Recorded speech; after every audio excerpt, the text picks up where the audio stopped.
Pour qu'on ne puisse pas abuser du pouvoir, il faut que par la disposition des choses, le pouvoir arrête le pouvoir.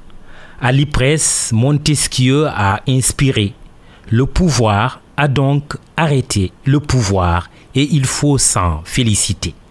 Par la disposition de l'article 27 des statuts de l'institution de prévoyance retraite, le conseil d'administration vient de retoquer le président de la République.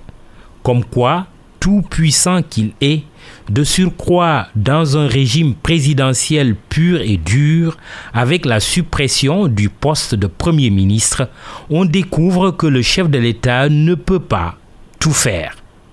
Il y a donc une limite à sa prérogative constitutionnelle de nomination à tous les emplois civils et militaires. Au-delà de la gêne qu'on peut éprouver au regard des circonstances du décret nommant Amadou Lamine Dian au poste de directeur général de l'Ypres, décret finalement rapporté, il faut se réjouir que le président Macky Sall et les décideurs de l'institution sociale aient pu trouver un terrain d'entente pour le retour à l'ordre légal. Car le poste en question est assujetti à un appel à candidature.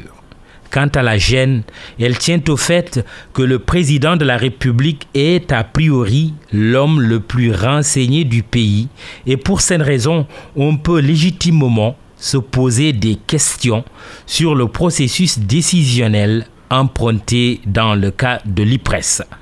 La présidence peut-elle être dans l'ignorance des textes régissant l'institution de retraite? Comment le fameux décret a été préparé avant sa soumission pour signature à l'autorité suprême? De plus, il y a une jurisprudence en la matière à l'Ypres. Pourquoi n'en a-t-on pas tenu compte? Une chaîne de manquements qui est difficilement excusable par un « j'ai été induit en erreur permanent ». Une fois dit la vieille sagesse, ça passe. 2 fois ça lasse et 3 fois ça casse.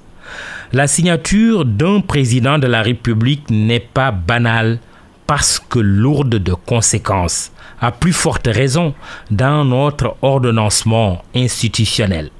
La force de la République réside dans l'exemplarité des actes posés. L'Ypres devient ainsi un cas d'école, un modèle sur lequel l'État et les partenaires sociaux ont tout intérêt à s'accorder compte tenu de la sensibilité de la question de la retraite. Toute instabilité de l'institution chargée de nous maintenir en vie et dans la dignité pour nos vieux jours entraîne nécessairement une instabilité sociale et même économique.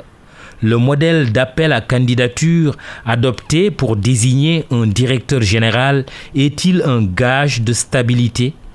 À l'épreuve des faits, la circonspection est de mise. Les directeurs généraux successifs de l'Ypres y ont rarement fait de vieux os, tout comme leur nomination s'est souvent faite dans la douleur et le bruit. Quant à leur gestion, elle s'est plus d'une fois effectuée dans le remous, pour se terminer dans une bruyante clameur. La crise ayant abouti au départ de Mamadou Diagne Sy Mbengue de la direction de l'établissement en est une illustration. Modèle imparfait, mais modèle quand même. Est-il duplicable? L'appel à candidature n'est pas une panacée. Il a cependant tant d'avantages qu'il est devenu ailleurs une tendance dans le choix des directeurs généraux des entreprises publiques et parapubliques. Une antithèse existe.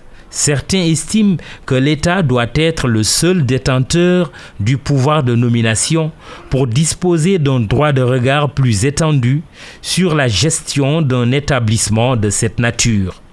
Entre la thèse et l'antithèse, il y a une place pour la synthèse. La Tunisie, permettez la digression, est en train de devenir une bonne synthèse démocratique.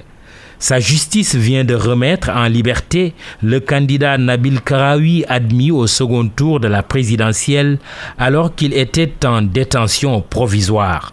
Cerise sur le gâteau, les Tunisiens s'offrent le luxe d'un débat entre les deux challengers pour le fauteuil présidentiel.